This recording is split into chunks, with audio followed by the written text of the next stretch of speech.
This episode is brought to you by TaxAct. Don't do your taxes alone. Join TaxAct's National Admin Night.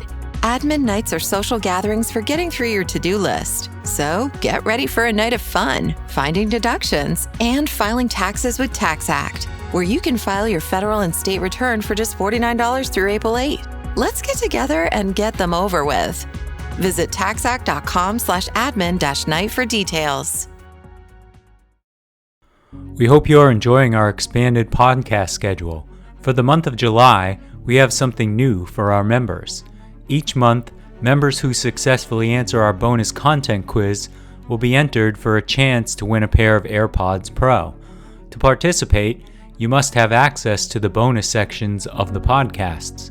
Members also receive an ad-free listening experience, an evening newsletter, an invitation to join the DSR Slack community, and more. Best of all, if you become a member in the month of July, you'll receive 50% off the normal membership price. Visit thedsrnetwork.com/buy and enter code FIREWORKS at checkout. That's thedsrnetwork.com/buy and code FIREWORKS. Thank you for your support.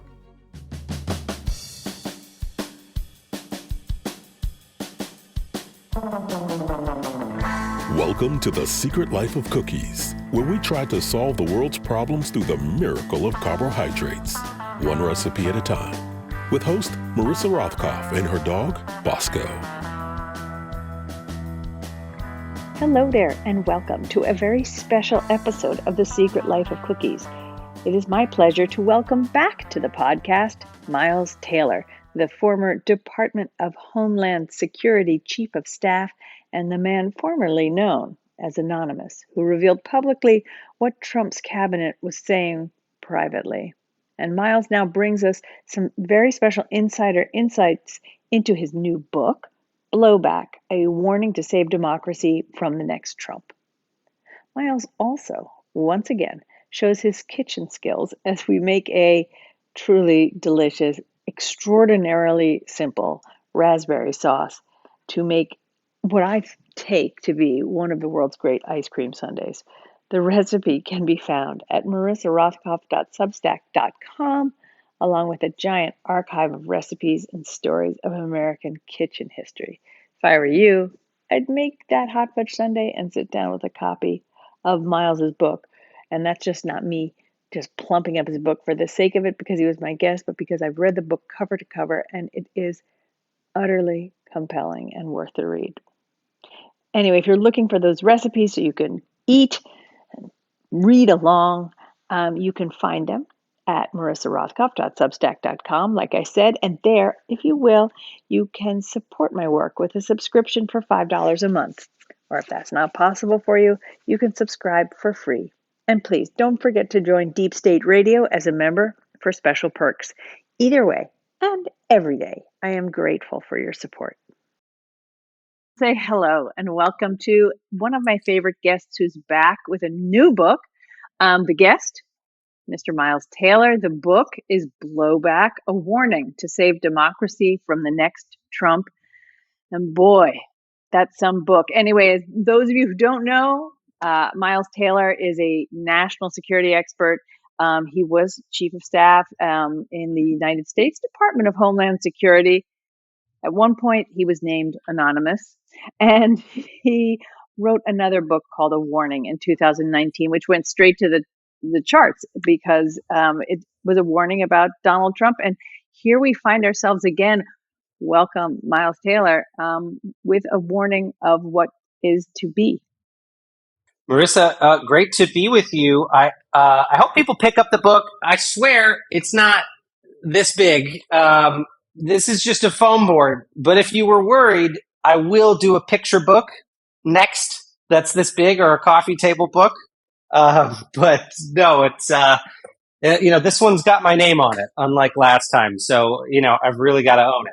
But it is a very well, to me, this was a book in three parts, and there are three books within this book to me, and one was this background story of what it was like to actually be in the Trump administration, little bits of which we'd all sort of heard, but your book and this is my review portion of the book, but little bits of it that we knew, right, from hearing things, but you back it up with, as I would say, a journalist's sort of support, the support a journalist would give it, is what I'm saying. Is you really, I see where these events happened, things that I thought were once sort of like made up stories, like turning 50-page documents into simplified near comic book like reports for Donald Trump. You bring the receipts for that. And so that's the one. The second, and at some point I'll let you speak too, because I think most people want to hear you too. The second is about your struggles and your story interwoven into all of this, because the whole experience was very personal for you. And three, and this is the part that makes it not like a spy thriller, because a lot of it feels that sort of tension, but it leaves me with lasting tension, which is these warnings about the future. If we disregard the fact that we have possible future Trumps out there who are more than willing to run for office and win. Well, I appreciate it, Marissa. I mean, the book started off as a 2-year odyssey that I went on to go figure out how bad would it have been if Donald Trump won. And, people don't have to take my word for it. And I wanted to make sure that I went out and interviewed as many former officials that worked for Donald Trump across all the departments and agencies as possible to get a really clear-eyed, realistic assessment. What would they have done at the Pentagon? What would they have done on Capitol Hill? What would they have done in the White House? What would have been different in a second term? And the results really shocked even me. Is people were very, very candid, and the picture that they painted was really genuinely more alarming than I expected. So, but in the course of writing about our country's sort of addiction with this populist movement, with the MAGA movement, I was also grappling with some personal things, and those I hadn't intended for them to be in the book, quite honestly. I really just wanted to write a book about the dangers of reelecting Donald Trump or another MAGA-like president. But it ended up being a little bit more personal than that and cathartic, because at the same time I was dealing with addiction issues, and that made its way into the text. So it ended up being a little bit about a personal story of overcoming addiction and some other challenges, but also, what it means when we let our country's guardrails corrode and what the impact is. So, hopefully that's not too jarring for folks, but I hate to tell you, I didn't write it for you guys. I wrote it for me. So I wrote it for myself, and it was cathartic, but I hope it connects with some people, and more than anything, paints a really clear picture of what will happen if we make this civic mistake again and put someone like that back in the I think also the personal side of the book was also a lot about what you had to deal with once people knew who you were, or even before they knew who you were, about the kind of trolls out there who are very, very dangerous. I mean, trolls is a kind of cute word, but these were very dangerous people who you had to take a lot of security precautions to keep yourself safe. Yeah, I mean, no one has to, I always say no one has to play the violin for me, but it's illustrative to talk through what I experienced, because it's happening to so many people today who come forward. The act of speaking out against Trump, yes, it cost me my job, it cost me my home, it cost me a serious relationship I was in at the time, my safety. I ended up on election night 2020 under armed guard, alone in a safe house in Northern Virginia watching the election returns. If I'd come out 10 years ago or 15 years ago against George W. Bush, if I'd quit the administration when I was working for Bush in protest, they kind of would have just dismissed me and gone on their way. There wouldn't have been crowdsourced calls, to behead me or to chase my family members. But that's the environment that we're in now. And again, I say no one's got to have sympathy for me, but it paints a picture of what's happening across the board. This is happening to members of Congress. It's happening to poll workers. It's happening to mayors. The hate and the vitriol have really gone to such a level that so-called whistleblowers, people who would stand up and speak the truth, are now being treated a little bit more like dissidents would be treated in an authoritarian country. Now, I don't say that lightly. It's a really very alarming trend, and it's one of the things I try to point out in this book is the level of danger people are facing by just coming And forward not and telling the everybody truth. was willing to talk to you for some of those, for precisely those reasons. Is that true? Well, I mean, it's one of the ironies of this book. A lot of people were willing to talk on the record, and ironically, a lot of people asked to remain anonymous in the book. And I'll be frank with you. Some of those conversations ended with me being pretty disappointed. There's one Republican member of Congress who's quoted a couple of times in the book, who I sat down with for beers to talk about what would happen if the Republicans retook the House. And in the course of writing this book, that ended up happening. Republicans retook the House. And I thought the individual was going to let me use all of his comments on the record. And afterwards he said, "Oh, no, I mean, I need you to, keep my identity out of it." And it was so dispiriting, because this is how we got into this mess in the first place, is people being unwilling to attach their names to the truth, myself included. I mean, my biggest regret that I talk about in the book is not unmasking myself sooner, because what I realized once I finally did unmask myself in 2020 to campaign against Trump was that that's what other people were waiting for. They were waiting for someone else to come out in their own name to lower the cost of doing it themselves. And I regretted that a lot. I wished I'd done it sooner, because it would have made it so much easier to recruit my colleagues to say, "Look, I've already done it. I'm out there in my own name. Come join me. The water's warm." And it's one of the things I talk about in this book, that I genuinely think one of the biggest threats to democracy is anonymity. It's the refusal of people who know better to attach their names to the truth, especially in the Republican Party. I mean, the majority of the leaders in the Republican Party privately will tell you right now they think Donald Trump is dangerous and a psychopath. And yet, this summer, he's largely led in the polls as the presumed favorite to be the nominee.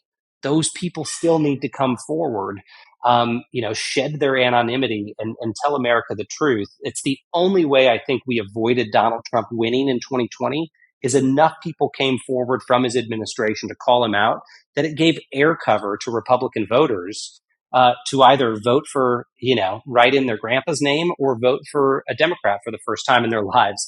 And we need them to do that again. But it's going to require people unmasking themselves. That's one of the big questions I want to deal with in this podcast. One of the other things, of course, that we deal with in this podcast is food. And I can't even think of a decent segue for it, except that in the case of reading your book, I feel a little shaken. And it's not only that you bring a brilliance in this book to talk about, but let me just also say, you asked to make ice cream sundaes. And for that, I hold you. I hold you. You dimed me out in the highest esteem. You unmasked me. He is no longer anonymous, people, but he allowed me to drive the bus on what kind of a sundae we're going to make today. As much as I have a podcast called The Secret Life of Cookies, just to digress a little bit, on my desert island, my dessert would be an ice cream sundae. Yes. I'll be honest. When we had the opportunity to do this again, it's summer, it's hot out. I thought, I don't know if I want to put anything in the oven. I really want some ice cream. So, and I've read that Warren Buffett still eats like ice cream sundaes for breakfast or something. So if he can be a billionaire and live as long as he's lived, then we should be able to survive. Probably. I think McDonald's for breakfast and like an ice cream sundae or something for lunch. Yeah, it's kept Donald Trump alive. Jesus. I'll have be able to do it. Those ice cream sundaes. That's always the thing that always has gotten to me, is this, like, somebody had said that he'd gotten seconds for dessert and his guests were not offered it. And that was like, I never need to hear another thing about that man. That says it all. It's the crime of the century. I'm going over to my stove right now because we're going to make a raspberry sauce. We're going to make and while it's cooking, we're of course going to go back to more serious topics. But one of my favorite sundaes in the whole wide world, it comes from a restaurant in New York City that is no longer there, called NoHo Star, which is on Lafayette Street. And it was there like 943 years ago that I had something called the Coupe Mozart, and that was coffee ice cream with hot fudge sauce and hot raspberry sauce. And to save time, we've bought the hot fudge sauce, although we could make it another time. But we're going to make fresh raspberry sauce, and all it involves is, and this is the sound you hear in the background, people, is me dumping a small bag, 12-ounce bag of red raspberries into a small pot. The clanking noise is my sugar going into it, because it's just like a quarter cup of sugar. So, Marissa, what do you think? I have elected to use frozen raspberries. What do you think I should do? Two handfuls out of this bag? What do you think If we you're should put in spending there? time with family, you might as well make a whole bag, because you can pour it over yogurt. You can Whole pour it bag. over yogurt. Going in. Pour it over ice cream. You can put it over cookies, pound cake. I mean, the sky's the limit. It's raspberries. Right. It's raspberries. That's good. How much sugar About a should I quarter put in cup. there? It's not actually that much. You can put in less if, your family's sort of averse to it. But I put in a couple spoonfuls, and I'm going to put in a squeeze of lemon. Hopefully, most of the pits won't go in it. And this does not make a very fancy sauce, right? I'm not putting cornstarch in it or something that's going to make it like thick and lush. But I am, we're going to make a little syrup of raspberries. It's summertime, All right. and you know what? You have an summertime. exhausting road. First of all, I think you probably must be pretty tired from writing that book, and second of all, I think you deserve a break, and you should be able to have a hot fudge sundae that's easily made. Nobody tells you that the writing of a book isn't the hard part. The hard part is when you have to go out and talk about it. This is a nice reprieve from having to, go out on the road. But it definitely is the one thing that cuts in favor of writing a book anonymously. You don't have to go do any promo. You just stay hidden, and that worked out great for me last time. But I'm happy to do any Then you have promo with to do Sundays. it like face people like Anderson Cooper are like, are you sure you're not anonymous? I know who I love, by the way. Wonderful guy. A great person and a great journalist. I've just let the cat in case people are wondering why I'm padding around. So I think one of my big takeaways from the book, as you're like squeezing lemons and playing with sugar and things like that. As I'm pulling seeds out of the, I got too many lemon seeds in my thing, so don't do that, because you don't want one of your family members to bite into that. I'm stirring mine around, looking in, thinking, okay, see how conscientious, it just shows what a good person you are, how conscientious you are that you're looking for the seeds. I'm taking one out as we speak. That's what kind of guy he is. He's a seed right. searcher. He won't let you eat seeds. And what a smart guy would have done is probably just taken this paper towel, pro tip, and squeezed it that way. But I wasn't smart. I just went straight in. There we go. Much better. One of the things everyone kind of hope would work for us when Donald Trump became president was this concept that went around quickly, which was this idea of an axis of adults will change everything. And was that the case? The answer is no. And look, I will confess to being, one of the big boosters of that notion. And quick pause. What do you think, Marissa? Should I have it on low heat, medium heat, or high heat? Low heat, low medium heat, and just kind of, because you don't want the sugar to burn before it melts. So just a low heat. This is all about the simmering. You want the sugar to melt, and Fantastic. You want there to be some sort of, to reduce a little, so to get a little syrupy. Amazing. Look, to your question, there was this notion at the beginning of the Trump administration, and it's what lured me into the administration at first, is I had been on the other side of the Trump candidacy.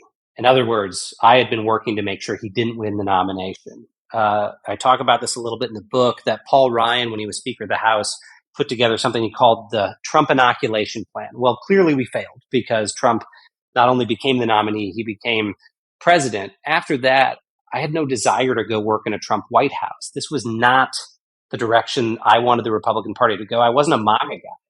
But then I did see really, really good people I respected going in, like Jim Mattis as defense secretary, like John Kelly at the Department of Homeland Security. And when there was an opportunity to go help them, who we all thought were going to keep the administration stable, I jumped at it and went in to become Kelly's national security advisor and then DHS chief of staff. And in the course of that, I'm guilty of having pushed that notion of an axis of adults really early in the administration. I sat down with Kim Dozier, who was a reporter at the time for the Daily Beast, and I said exactly that quote to her. I said, there's an axis of adults in the administration, and they're keeping the president in check. We ultimately came to find that that wasn't the case. Is for the first year of the administration, a lot of Trump's worst ideas we put back in the box. But by year 2, the president was really refusing to take no for an answer, even if something was illegal. It was one thing for a policy idea to be immoral or impossible, but another thing for it to be illegal. And when he started resisting the answer no to something that was illegal is when I felt like that axis of adults wasn't working anymore. And we had to pursue a different route. But, Trump also systematically started dismantling that so-called axis of adults. He started firing all the people he knew had a conscience in the administration. And that's when things really started to break bad. And, the op-ed that I'd written at the time was meant to reassure folks, yes, the president's cabinet thinks he's crazy, but they're trying to keep him in check. And it couldn't have been more wrong, because Americans shouldn't rely on a group of unelected bureaucrats to protect them from a wayward commander-in-chief, because ultimately that commander-in-chief is who's in charge. And Trump showed that by getting rid of the good guys, essentially, and empowering some pretty frightening figures who, by the way, will be back if he wins the presidency again, or if a like-minded figure wins the White House. Yeah, you talk about a sort of GOP cabinet in waiting. So you have a sense that there are people in Washington who would jump at the chance to be in his cabinet. What kind of people what's the profile of a person like that? Well, I mean, like a lot of things in the book, I tried my best as much as I could to not have it be in my words, because, my answer to that question is an R-rated, very graphic answer about the lack of qualifications these type of people have. But then I went and started interviewing folks, and they said the same things. John Bolton said that it would be the fifth raters, that it would be, really, really low-minded people who would come into a second Trump administration or another MAGA presidency. Anthony Scaramucci, told me it would be the sycophants and the psychopaths and people of a lower intellectual breed. Another person put it more bluntly. They said it will be, quote, the fucking enablers, not the John Kellys and the Jim Mattises. That's who we can expect to go in. And again, this isn't some hypothetical. I mean, right now, I think what people don't realize is much of Republican Washington that usually is responsible for helping a president staff up an administration has been overtaken by MAGA forces. So when Trump came into office, most of the recommendations they got about who to hire into the administration came from conservative groups like the Heritage Foundation and the American Enterprise Institute and others. Those organizations at the time were largely comprised of people who'd worked in the Bush administration, Republicans who were moderate Republicans. And Trump got very frustrated because those people came into his administration and he said, these people aren't like me. They're not trying to detonate the Republic. And he got rid of most of them. Well, those organizations are now run by Trump's loyalists. So groups like the Heritage Foundation is run by Trump's former personnel chief. The America First Policy Institute is one of the biggest conservative think tanks in Washington. It's run by my former colleague, Chad Wolf, who's gone mega MAGA and works for Trump. The next GOP president to win, even if it's not Donald Trump, most of their people are going to come from these institutions. So even if it's not Trump in the Oval Office, it's likely to be MAGA figures taking over the next administration. And unfortunately, a lot of these people are not experienced public servants. They're pretty dangerous, pretty ideological people who want to take a wrecking ball to a lot of our democratic institutions. So that's the concern, and one of the things that I try to spell out in detail. I mean, one person in the book, Marissa, referred to it as a, quote, nightmare slate of public officials that they think would be in the White House under the next Trump. And I think that captures it best. So I guess one question, and you actually, you can answer this or not, but like, what would it take for you to vote for, like, who is out there that could make the GOP again and turn it into an organization of people or a political party that you would vote for? I think it'd be really hard. I mean, currently, yeah.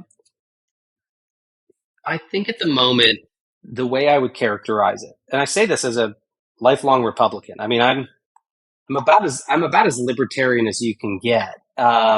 Very much a small government conservative, but I just, as Reagan said, the party left me. I mean, it went the direction of hardcore populism, which is what Trump represents, which is not at all about limited government. In fact, it's about a government that's very invasive in your life. I mean, we're seeing that with the effort to try to roll back gay rights, women's rights in this country is a much more intrusive, populist, far-right movement.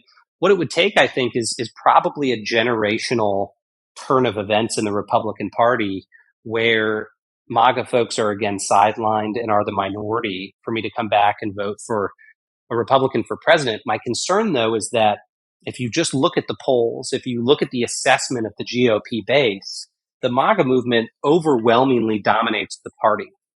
And the consequence of that is almost whoever wins the GOP nomination right now is going to have to be beholden to that MAGA base in order to win and in order to govern, to keep their supporters, which means that even the somewhat more moderate figures we're seeing in the Republican field at the moment aren't going to be able to keep that tone forever, is they're going to start to mold themselves after Trump, if they haven't already, because that's who they have to cater to win and maintain public office. I think that's the concern. And really specifically, and I've said these numbers before, you drill into the GOP base, the majority of Republicans now believe provably false conspiracy theories. One, 3/4 of them believe the election was stolen in 2020, provably false. They believe in the QAnon movement that a secret cabal of Democrats who suck the blood out of children are running government. I mean, really, that's what polls show. And the Great Replacement theory. This isn't raspberry sauce. It's just made with the blood of children, right? Yeah. In my own kitchen. That's right. Yeah. Well, we should. That's probably the title of the episode. These are kids' blood Sundays because Marissa and I we're part of that secret cabal. But it's pretty disturbing, and when you have a political base that it has been that brainwashed, I do think it takes about a generation for that to cycle through. So I think it's going to take a long time for the Republican Party to bounce back if it does. Right, and like 2 in 3 Republicans believe he shouldn't have been indicted. So on any, or shouldn't on any of these charges. So. Yep. I ask, do you have a sense of? I mean, what's the average age of the Republicans right now? Do you know or have a sense of what that is of a Republican Party member? It's got to be above middle age. It's got to be above middle age, right? Well, I think even I wouldn't have a precise answer. I think what's even more telling, though, is you see almost a majority of Americans now call themselves political independents because they've gotten so frustrated with the two-party system, but especially with the GOP, of not adapting. I mean, here's the thing. The Republican Party and the Democratic Party, by the way, neither of them represents the majority of Americans. In fact, they've been overtaken by the fringes. That's especially the case in the GOP.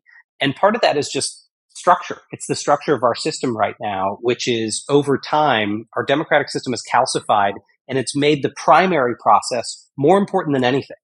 Well, what happens in the primary process? The majority of people don't vote in the primaries. In fact, in most states, you can't vote in the primary unless you're a registered member of that party. So what that means is roughly 10% of the most ideological voters pick the winners of the primary. And then the rest of us, the 90%, have to vote on candidates that we wouldn't normally vote for, that are extreme. That's gotten worse and worse and worse. And it's resulted in the Republican Party having this slew of MAGA-like populists at the top of the ticket. And in the long run, the only way to fix that is going to be structural reform in our democracy. So that's a tough challenge. Yeah, because it's a catch-22, right? You need the structural reform, but you can't have the structural reform if the people in place don't want to, bring that up as a topic. So we find ourselves in a really hard place. The two big problems that I take away from this are that from a GOP, actually for the entire country's point of view, is that the GOP is running hell for leather towards autocratic rule, right?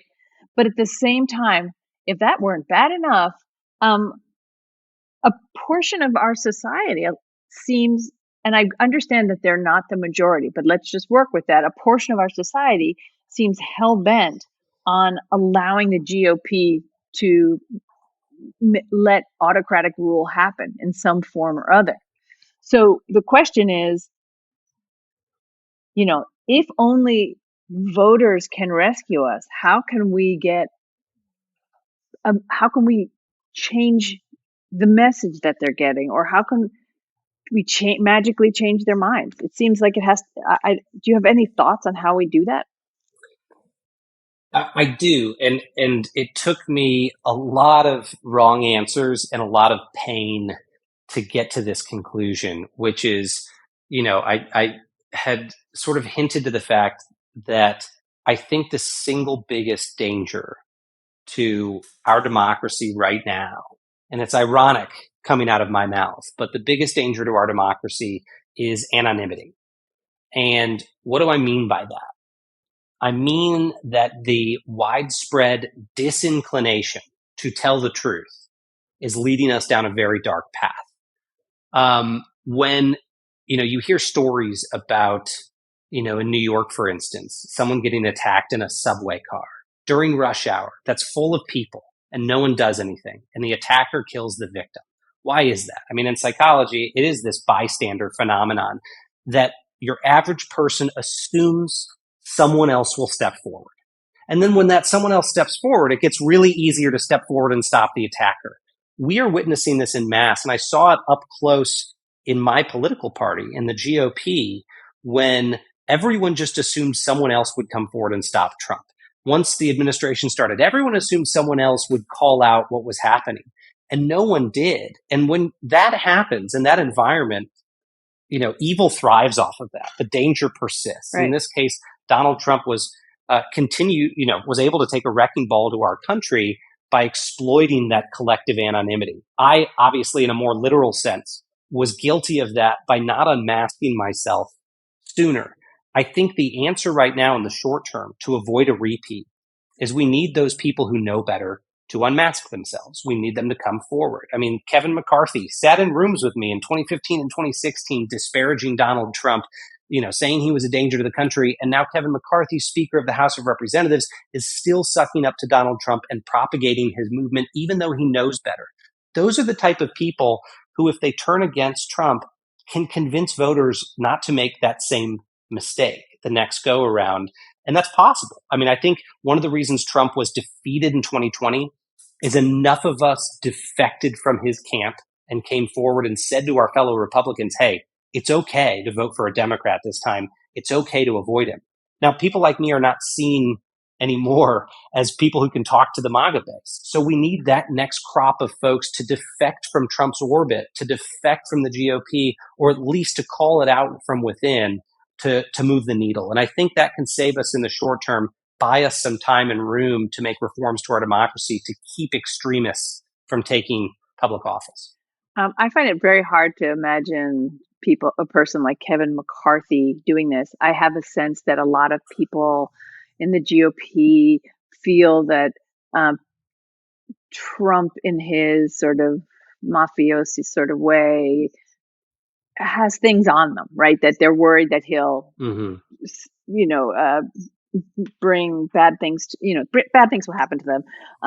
He will expose some portion of their lives that they don't want exposed, that he's got, but um, he, if, do you think, like, so I'm trying to think about, like, what could be their way around this. And do you think that, like, the layers of indictments that are going to be occurring over the next, because we have like a number of them that are still to come out that are very serious charges against him. Do you think that could possibly provide an out for people like Kevin McCarthy to say, you know what, we need to go with someone who maybe doesn't have as many criminal distractions or legal distractions? I'm hoping it'll happen. And I think that's one of the only ways we protect our country against a repeat. But unfortunately, we've seen time and time again that with every opportunity to turn the page, my fellow former Republicans haven't turned the page. I really naively thought after the 2020 election, it would be the perfect break for the party to move on. And, the insurrection certainly seemed like the perfect opportunity to turn the page. And a month after the insurrection, this has been partly reported. It was, Reuters covered it. There was about 200 of us, Republicans, elected leaders, former administration officials, people in Congress, who got together and we talked about what needed to be done. How do we get the party to move on from MAGA? Do we split from it and fight against those candidates? Do we try to run moderates from within? Ultimately, the conclusion of those conversations was to try to reform the party within and bring more sensible leaders back into office. We failed miserably. Because in the midterm elections, the MAGA candidates, even though a lot of them lost, they retook the House, and the House was overwhelmingly leaned towards Donald Trump and Trumpism. And part of that was because those people who could have turned against the former president were worried about losing his supporters, and they were worried about losing in those primaries, and they didn't speak up. And it meant that we ended up with a lot of radical candidates in that cycle. There's something that I talk about in the book, and maybe it's too simplistic, but my view on this genuinely is sort of like what you learn in Econ 101. And, anyone who's taken econ class learns that, when the cost of something, when the price is too high, there's only two ways to lower it. And I say this in the book. And right now, I think the price of dissent is extremely high in this country. And I always say that the only way to lower that is you can either decrease the demand. We don't want to do that because we want the truth, or you increase the supply. The more people going out publicly and talking about the truth and saying what they actually feel makes it easier for other people to do it. Like I was saying earlier with the bystander phenomenon, it's what needs to happen. I think we're seeing some of that happening. The rays of optimism I have is, people like Chris Christie and Asa Hutchinson and Will Hurd, who are Republican nominees right now, have been very blunt and outspoken in their criticism of the former president, which is helpful. It's still not made as big of a dent as I would hope in his poll numbers, but it could potentially have an impact if there are some changes in the field. Do you?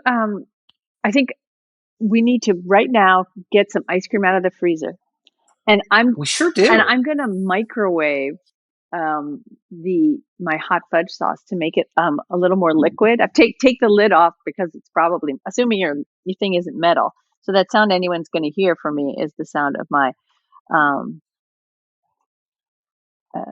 the hot fudge. I will do the same. And I'm going to take out my coffee ice cream. I don't know if you've gone the coffee ice cream route with me, but I have. And I'm going to turn off the raspberry sauce so it can cool down from molten lava levels. Yeah, it was going. I don't know what ice cream I got. I'm going to take a look. I think I got vanilla, but I will tell you.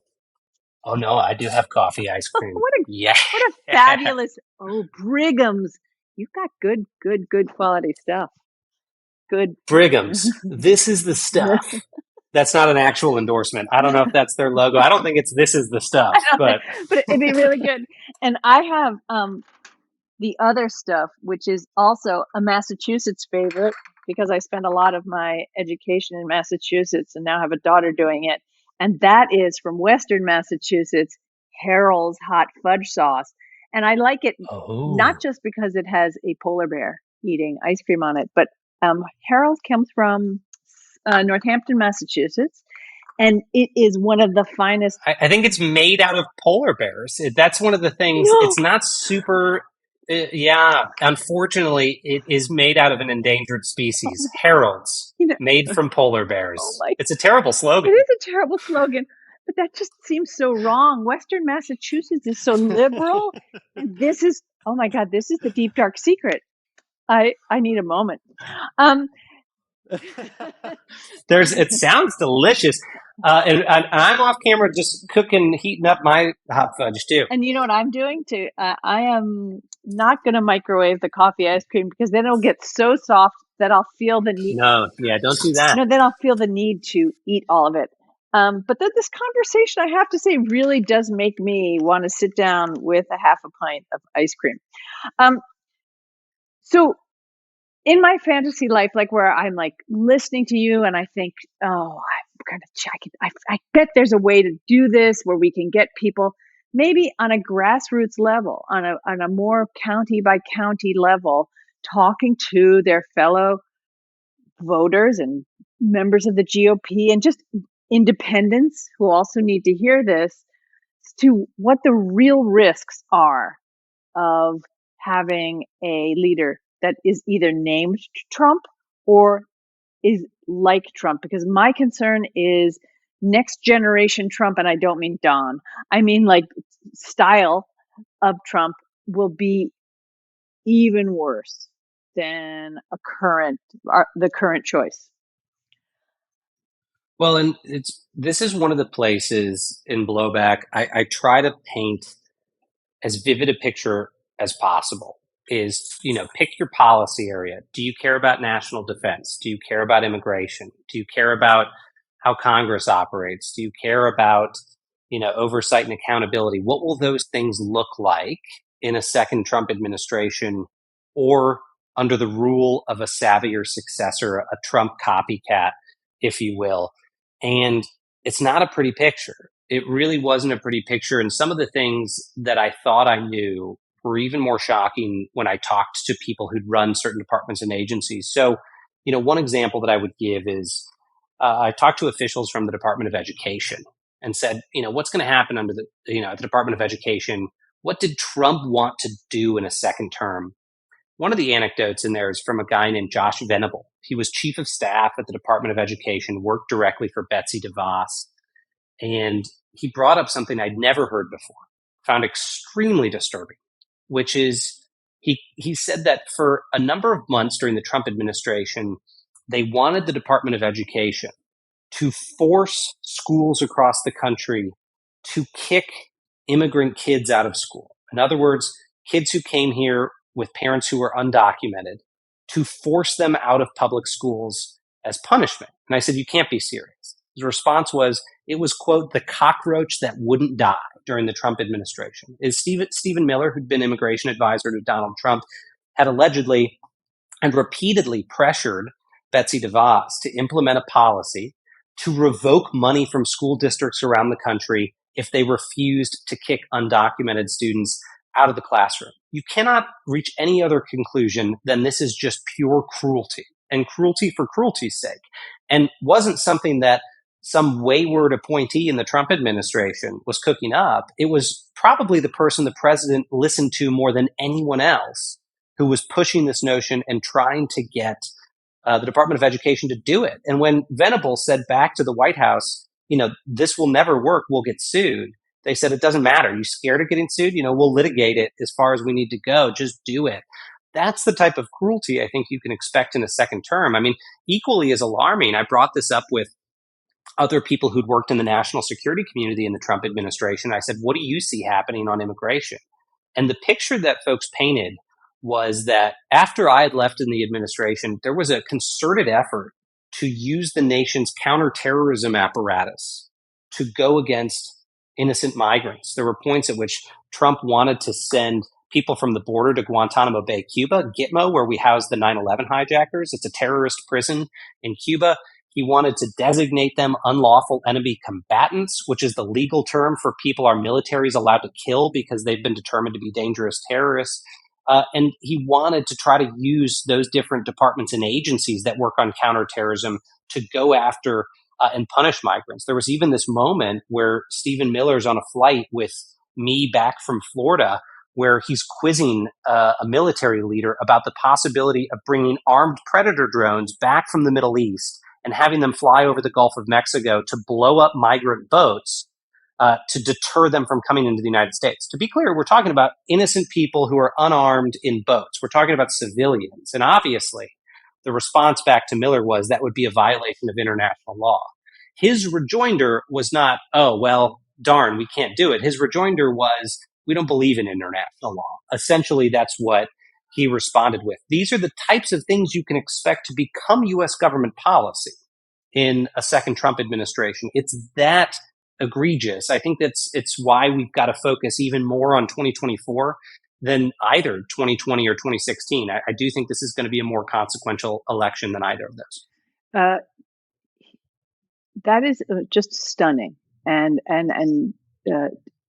horrifying on so many levels. And, it makes me almost want to ask the question almost, because I'm not going to ask it. I'm just going to throw it out there as a kind of stupid rhetorical question, which is, what are they hoping to, what has possessed the Republican Party to be so violently, literally anti-immigrant? And I know, to be honest, this country has not ever been always that welcoming of immigrants. Although, even my father, who came as like a survivor of the Holocaust, had to get in through special means, right? He was one of the lucky last ones. So it hasn't always been easy.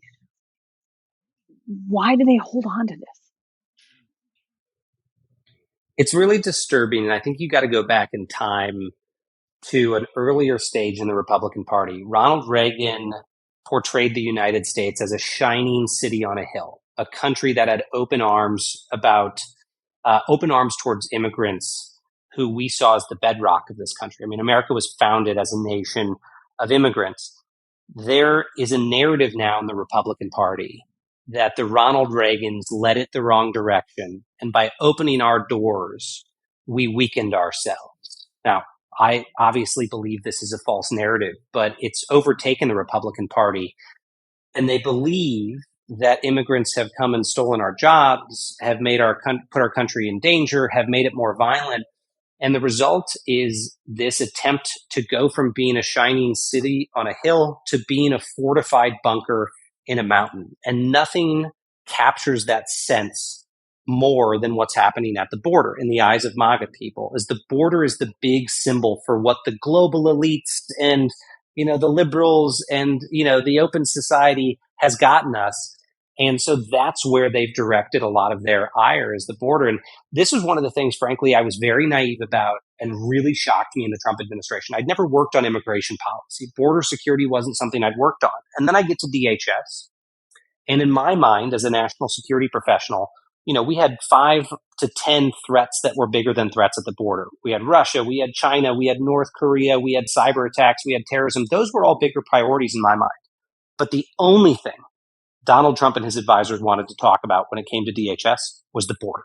It's all they cared about. They were obsessed with these largely innocent people coming into this country. And Trump did frequently, in public and in private, refer to them as rapists and criminals. He had this view of, an invasion at the southern border is what he would call it. And in his mind, an invasion needed to be dealt with a military.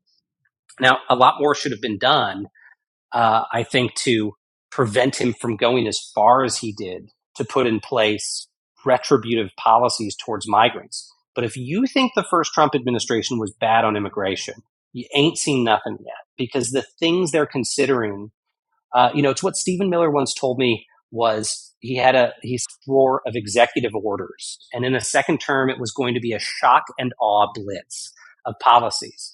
Now, you got to scratch your head. Why was that drawer of executive orders locked? It was locked because they knew that these were EOs executive orders that if the president issued them in a first term would be politically so damaging, it might hurt his chances of reelection. If he's reelected, they won't hesitate to open that drawer because they won't be worried about having to run for reelection. That's the type of thing we have to be worried about. And people, were pretty open in sharing that for this book. Is there a way to capture the minds of GOP people, GOP followers and independent voters, and get them to help rescue us from the possibility of authoritarian rule? Like I think about veterans groups who think that Trump is doing great and wonderful things for them and obviously are not, or all the women who line up outside of his,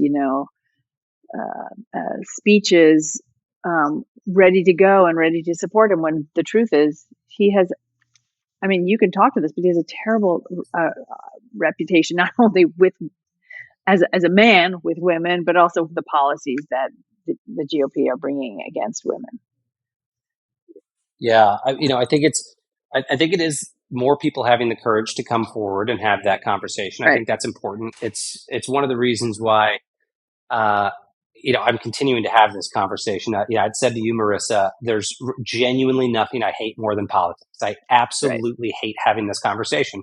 I don't care about, I don't want to be in politics. I want to go be in national security. I'd rather go write a fiction book than write this. Genuinely, I hate this. But the only reason I'm doing it is because it's become really clear to me that we've got to show other conservatives that it's okay to come out and have this conversation. Right. It's okay to break away from the party and break away from the tribe and call out the corruption. We need more people doing that.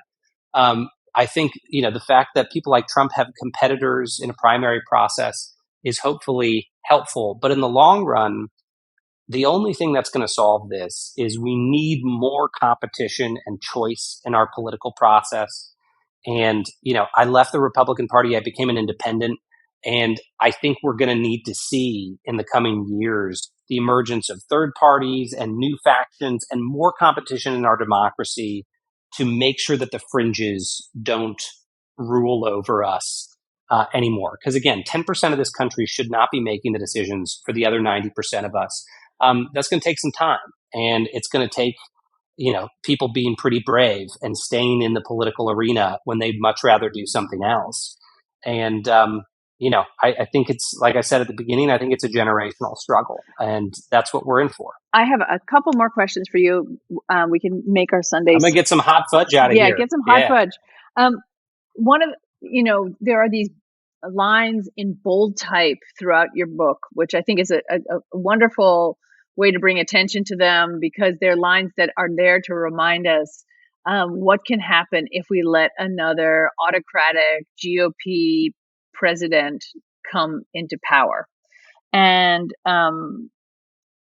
you suggest that, the next Trump, whether it's Trump or someone else, will weaponize the nation's domestic security apparatus. And speaking of the fringe, we have these people like Marjorie Taylor Greene, who at one point in our career would have been seen as too fringe, but is there saying we're gonna bring it all down on the FBI and the CIA, and they're going to turn them into their own weapons. This is one of those places where I saw Trump's acolytes going even further than he was willing to go. And I think that's what's really concerning right now. And I'll give you two examples of that. One is on immigration and one is on the domestic security apparatus. When Trump was president, he wanted to do something just before I left, which was to bus and dump migrants from the border into democratic sanctuary cities. Those were his words, bus and dump. And he was really keen on us, especially finding, in his words, the criminals and the rapists and the murderers, and making sure we shipped them into democratic cities to create instability. It won't surprise you that when I consulted our lawyers, they said that would be illegal. Of course it would be illegal. Trump begrudgingly gave up on the idea. But what have we seen since the Trump administration? We have seen his acolytes take that idea further than even Trump was willing to take it. Ron DeSantis in Florida, Greg Abbott in Texas have engaged in the systematic busing and dumping of migrants as political pawns in U.S. cities. The same thing that Trump had to stand down from doing because we told him it was illegal. People who are trying to succeed him as the head of the GOP are doing those policies. That's one. What's another place where they've gone further than Trump? Look, when he was president, he wanted to fully gut the FBI.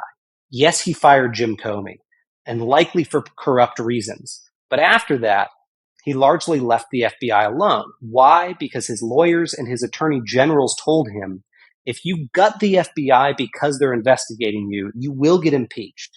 You will get impeached and you'll get thrown out of office. But since Trump has left office, we have seen, even people who used to be considered moderate Republicans on Capitol Hill call for the cleansing of the Federal Bureau of Investigation, call for the entire building to be overhauled.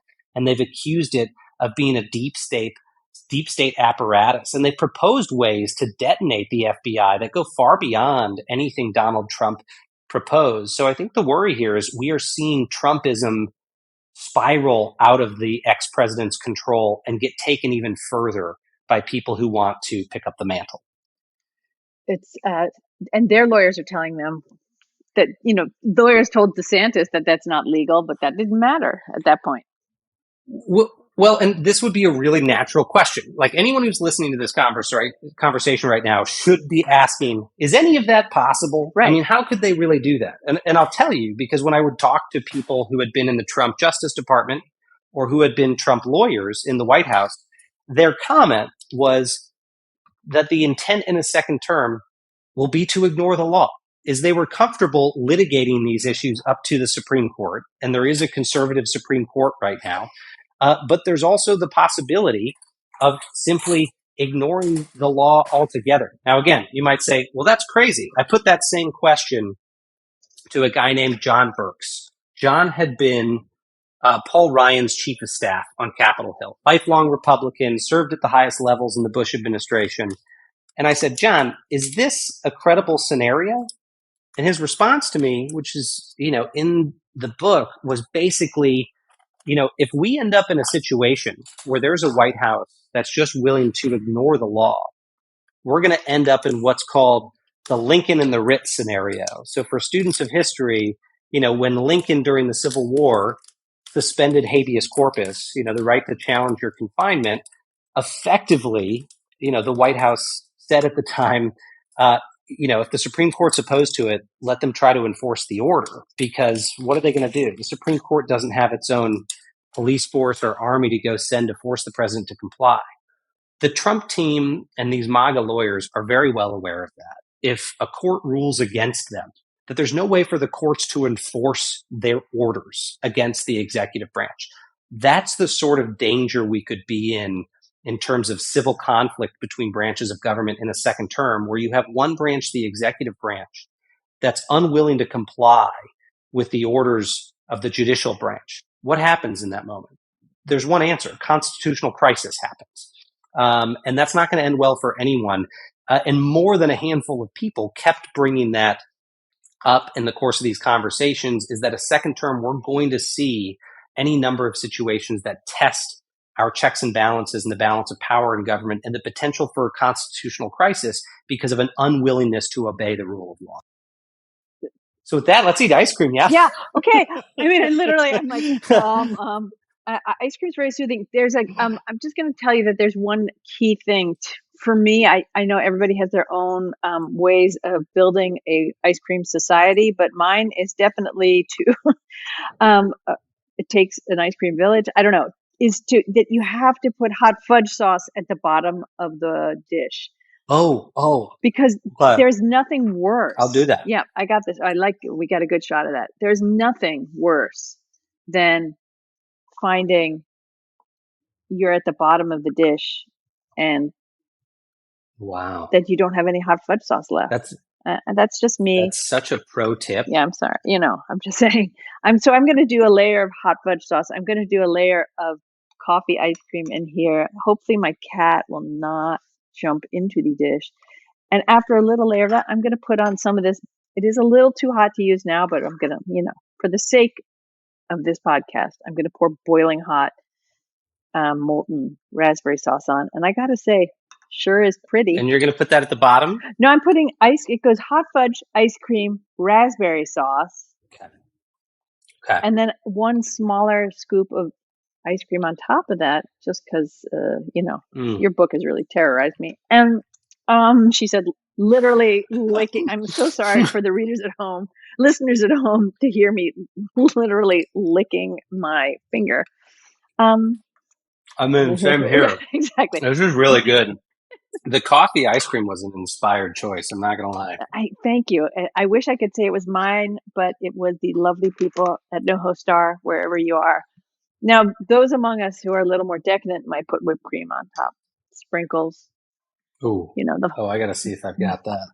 I do actually have whipped cream, but I think since it's 4:00 in the afternoon, I'll save that for the dinner version of this. So your book is, as we wrap this up, your book is a very important read and a very compelling read for so many reasons, right?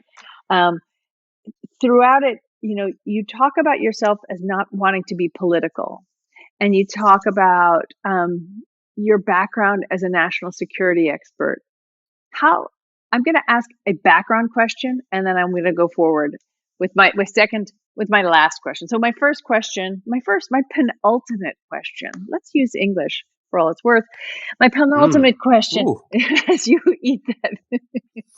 my penultimate question is, what turned you on to becoming a national security expert?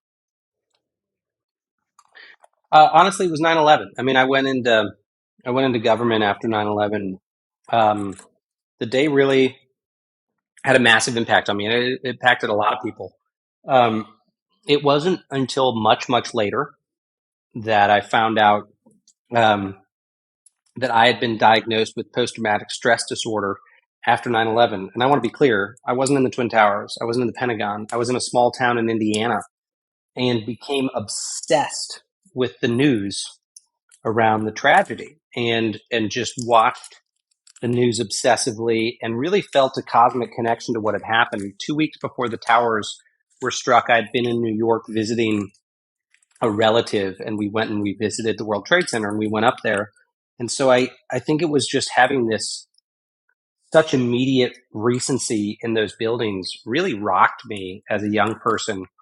And, and later in the months after the attack, I had what I now realize were symptoms of, anxiety. And I'd gone to see a doctor at the time, and my parents knew I'd been diagnosed with PTSD, and I didn't. And it was, a lot of people vowed never again after 9/11. And I really meant it. I mean, I wanted to go give my career to protecting the country against those types of threats.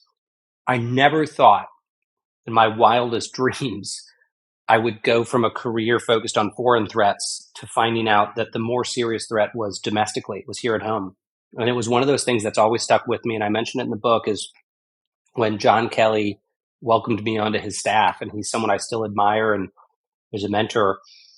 He made very clear, you're swearing an oath to protect the country against enemies, foreign and domestic. Well, yeah, Mr. Secretary, I know. No, foreign and domestic, is he really emphasized those words. And that's when I still get chills saying it. That's when it became very clear to me that what he was saying was, there's a bigger threat right now, and it's here, and it's in the Oval Office, and we've never seen anything like this.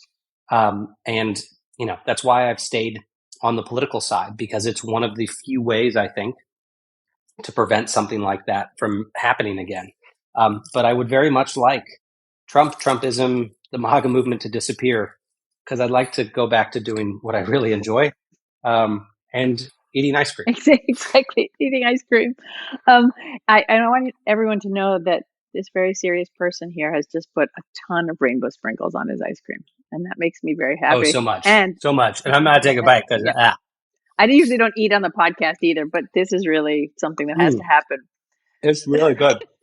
One last question, because I said I would ask it, but do you have a dream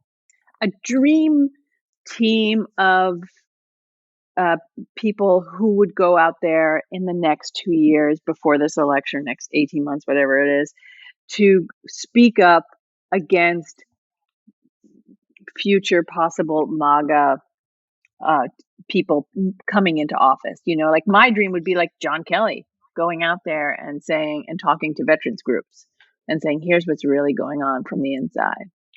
Do you have anybody on your short list or groups of people? I'd love to see my former boss, John Kelly, touring the country. He regularly interjects into the national conversation on these subjects at important moments, and I'm grateful for it. But I don't even think it's folks like him. I honestly think it's the Carrie Lakes, the Ron DeSantis's, the Greg Abbotts. I think it's these people that the MAGA movement sees as their own, turning against him finally. And I welcome that. I will confess that when I came out against Trump, it was not the MAGA people who were the worst towards me. And it wasn't Democrats who were mad that I'd waited so long to come against Trump. Some of the most vicious people, genuinely, were never Trumpers, were people who had come out against Trump before he was elected and were very scornful of anyone who waited to join their ranks. That's really unfortunate because I think we need to welcome defectors from the MAGA side. So our attitude should not be, for instance, I remember when Alyssa Farah quit the Trump administration, I think after January 6th, she was just excoriated by both sides. And you know what? I welcomed her with open arms. I was really eager that people like Alyssa Farah and Stephanie Grisham, so what that it was at the end, we needed them to come join this cause and tell the truth about what they'd seen. I would say the same thing about people who are in Donald Trump's immediate orbit right now. Again, those public officials who are trying to cater to him, those are the folks that I want to see defect from his orbit. And I think there's a chance. I think in this cycle, we'll see more of those people aligning with candidates that don't have Trump at the end of their name. And hopefully that can start to turn the tide. I think you also set a really wonderful example of how to balance the fact that you were once part of the Trump administration and how you justify that, and then how you justify who you are today and what you're fighting for today. I think it's a good example for all of them. And I hope they all read Blowback, for goodness sakes. I think everyone should read it. Maybe and eat a balanced balanced meal diet every once in a while. This has fruit in it, which is raspberries. This is so good. This is fantastic. I can't wait to make it for other people in the household. Okay. Miles Taylor, as ever, I thank you so much for being here. You don't have to wait to write another book. Come on in and talk to us throughout the campaign, and we can go on to make future better ice cream sundaes and make America. I love it, Marissa. Better. Thank you for your leadership, great conversations, and a hell of a lot of good cooking. And thank you, sir, and have a wonderful rest of your summer. And thank you so much for this book. Have a great summer. Thank you. Bye. Thank you so much for joining us. You can find Miles Taylor's book, Blowback, wherever fine books are sold. Links to everything you want and need, within reason, can be found at marissarothkopf.substack.com. And if you're hanging around on Threads, please give me a follow at Marissa Rothkopf Eats, because I do eat a lot. Anyway, thanks and have a great week. Mi familia's more fun at Walt Disney World. Like mi papa, he's super serious. But since he met Goofy, he's been laughing all day. Or my sister. I never thought she'd try out the fast rides, but Space Mountain was her favorite. And me, I didn't think anything could feel so special. The memories made at Walt Disney World Resort, that's pura magia.